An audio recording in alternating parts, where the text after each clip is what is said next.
can't make an omelet without breaking some eggs. This is a build I was debating as to whether I should share it here on the channel, because quite frankly it's a model I'd considered binning and starting again, but just didn't have the time to do that. Crucial mistakes using untried techniques compounded to a point of frustration, but I thought it would be good to share this journey to show you that with a little resilience, most models can be salvaged. Again, I am willingly caught in the web of a group build. I feel a sense of duty to complete these builds because there is always a sense of satisfaction and achievement when the group manages to place their models on the table by the deadline. That plus, there was a looming threat of a punishment through humiliation from the group should it not make the table, and that was a threat I wasn't willing to test. That's a paddling. As you can see, the subject for this group build was the Kinetic Harrier. Any Kinetic Harrier would do, and I have always found the GR.3 to be one of the most attractive versions of this plane. I won't bore you with talking through the construction, but I will highlight some of the painting techniques I used. This Kinetic kit isn't the best in terms of moulding and fit and has some inherent issues with it. Dealing with seam lines are a part of any aircraft model. It just seemed these seams were particularly nasty. The gaps in the wing roots were first filled with styrene strip and then putty. Sanding seams is one of the things I enjoy least within this hobby, but a small powered sanding tool used for wet sanding speeds the process, and the seams could then be tested with a coat of primer, as this gives me a better read on how it's going to look. The process can then be repeated and refined. The filling and sanding often mean panel lines will need to be re-scribed, and that's a skill I'm still trying to find my feet with, but a thick piece of plastic tape makes for the perfect guide for that scriber blade. I fitted the various avionics parts the best I could, as well as an aftermarket pitot tube because the kit supplied one was very basic. I should have left the pylons off until the camouflage scheme had been set in place, so that was probably the first place I went wrong with this model. The heads-up display was enhanced with a small piece of holographic film, and the front half of the windscreen was held in place using a white glue. The white glue is perfect for this scenario because it won't fog or damage that clear part. I'm going to move through this next part quite quickly because most of what I'm about to do will be scrapped, but there may be some learnings to be had here, so I thought I'd briefly discuss them. The clear parts are prepped with clear red and green and then masked using a liquid mask, and the model can then be primed in a VMS black primer. So the end goal for this model was to recreate the beautiful Harrier scheme that the RAF flew in Norway, that Arctic camouflage. This was a scheme that saw that whitewash haphazardly applied over the green elements on the standard RAF Harrier scheme. It was dirty and it was rough, and that was exactly the look I was going for. I first mapped out the scheme using a lead pencil and started to freehand spray in the green elements. I wanted this to be as authentic as possible, and I figured that if I went that extra mile and added the green and then the white over that, I might get some interesting results. I started using the RAF dark green but moved to a field green because I wanted the colour contrast in the paint, plus that black base was having an influence over the colour. I then moved to the dark sea grey and I lightened it with a touch of white. I'm showing you this because I was extremely happy with how this was evolving. By keeping the paint well thinned, I could keep tight lines with that camouflage and minimise any overspray. I could also apply it in that mottled fashion, which was giving variation to the paint. Focused highlighting with even more white added to that dark sea grey created even greater depth. I was so happy with how this was looking, but unfortunately it was all about to go south from here.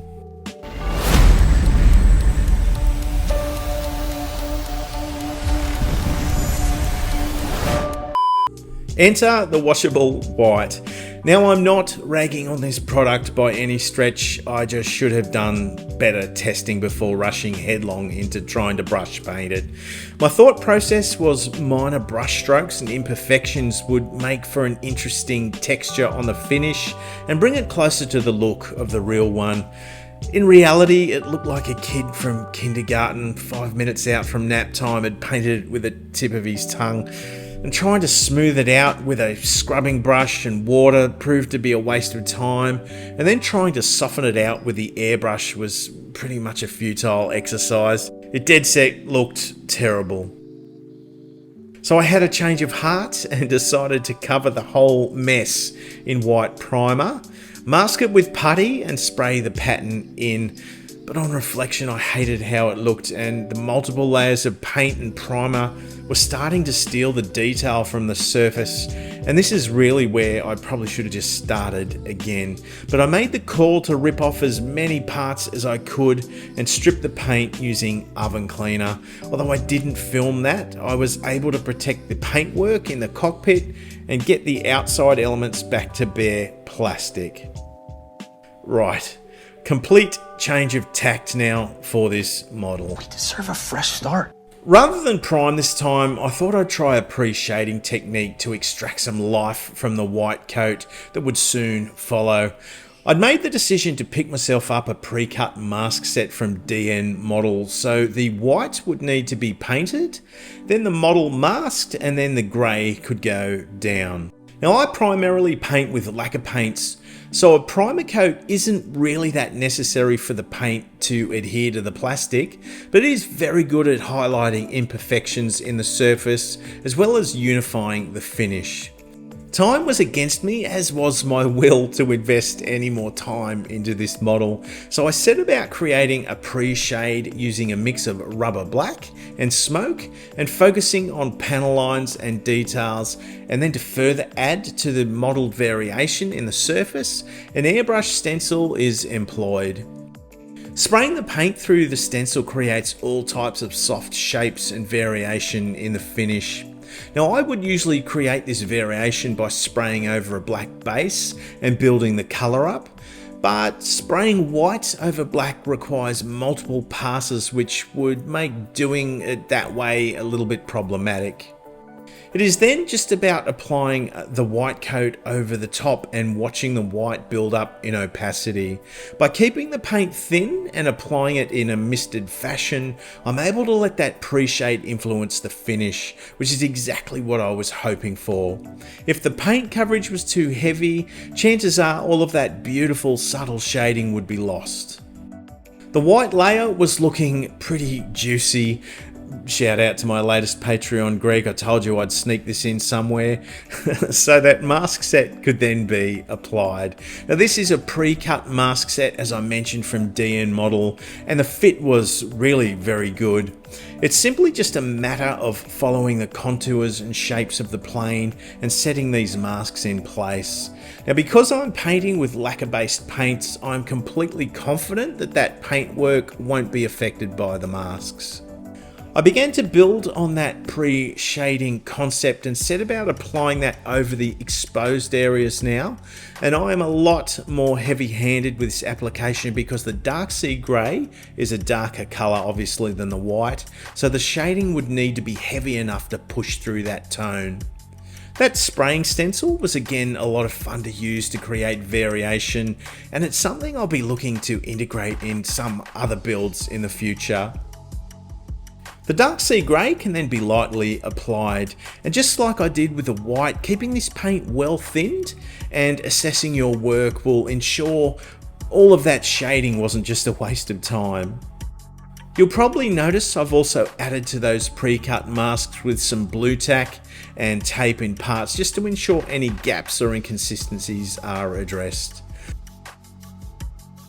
And as always, removing those masks is one of the most satisfying things in this hobby. But let's take a look at some of the details around this plane and how I addressed those. The vectoring nozzles have an interesting finish on them, and I wanted to create a finish that would have a little life of its own against the paintwork of that plane. They were first sprayed in a stainless steel colour from Alclad. A mixture of exhaust manifold and brass is then applied to complement that stainless steel base, and then finally the exhaust manifold is used to shade and add some volume. A sponge chipping technique using NATO brown helped to add some texture to that finish, although the footage didn't seem to make it to the camera, sorry. To present the external tanks and rocket pods in a more interesting way, they were first painted in an aluminium and treated to a coat of chipping fluid. One coat of that chipping fluid is more than enough over a metallic surface. Any more and it becomes hard to control. The top coat can then be applied and shortly after the chipping can commence. Using this technique gives me the opportunity to chip that top layer of paint without even using water, or at very least a very small amount of water just to get things going. A toothpick makes for a perfect tool to carefully chip and scuff the paint off the parts. The downside is that this paint is easily damaged with tape or masking putty, so care must be taken. I replaced the seat using an Aries upgrade, mainly because I felt the harnesses on the kit supplied part were pretty uninspired, and that can make a big difference to your model. I find the control this Gallery Mobius airbrush gives me allows me to airbrush in the green tones of the padding, after which I could then go back and start brush painting the harnesses. Time for the decals, and I picked myself up a set from Camo, which had a couple of these Arctic schemes to choose from. The model received an all-over gloss varnish, and I set about the arduous task of applying these stencils and decals. Once in place, an all-over varnish is applied to seal them. I could then apply some basic masks to pick out the various colour detail around the model. And I also took the opportunity to use a pure white to add highlights and variation over those white elements. All a technique to try and add to that haphazard, dirty look that these schemes would often get. Adding a pinwash really is a crucial part of presenting any model, and I'll challenge anyone who would suggest otherwise.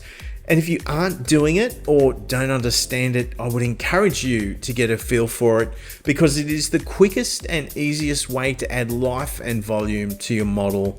Now, I'm using the Tamiya panel liners for this one, mainly due to their ease of use. They are ready to go straight out of the bottle and dry quite hard and fast. Touching the applicator brush against the panel lines allows it to migrate and flow through those details, and that's creating artificial shadows. After about 10 minutes, any excess can be removed using a cotton bud and white spirit. Gently rubbing the tip of that bud over the part removes the paint, leaving a clearly defined line. To add a little bit more pizzazz to the finish, I can then use a flat brush, again moistened with a white spirit, and drag that across the parts to simulate dirt and where the airflow might go over the wing. Now, because the panel liner is an enamel paint, the white spirit on this brush is reactivating it and allowing me to move and modify it. With the wheels now in place, a heavily thinned mix of NATO brown and clear smoke is applied as a post shade around some of the underside of the model. These Harriers kicked up a lot of gunk when lifting off, so making the underside of the model a bit dirty would be completely appropriate. And I could also use this mix as an exhaust staining around the vectoring nozzles. And one last blast of matte varnish, and the Harrier that nearly ended up in the bin would live to see the display table. There is a safety in this hobby with sticking with what you know, but I think everyone would agree that true growth can only come from trying new and different things from time to time. Some things work and others don't. That is just the risk you take when moving out of your comfort zone. So by that way of thinking, I have to be content that I was at least trying something new and expanding my understanding within the hobby, even if it was a bit of a failure. Scale modelling isn't just about gluing pieces of plastic together, it's so much more than that. Scale modelling is a hobby of problem solving and resilience, and the sooner we can accept that things don't always go to plan, the more likely we are to embrace the process and persist in finding a solution. It's a kind of a metaphor for life as well. Finishing a troublesome model is an empowering feeling, and it truly is an achievement. So hopefully this build and the final result can serve as some form of encouragement for those of you out there hitting some hurdles with your own models. If you've enjoyed watching this model evolve, could I please ask you to hit the like button and ensure you are subscribed? It really does help me a great deal in finding my way through this YouTube universe. And if you wanted to join in a greater way, please consider joining me over on the Patreon page. Each tier has a different set of benefits, and I can even offer constructive feedback on your latest project if you need it. The longer I'm in this modelling space and the more I engage with the community, the more it cements how I feel about it, that this truly is the greatest hobby in the world. Share it with your family and share it with your friends, and let's be proud of what we do. Until next time, I'll see you soon.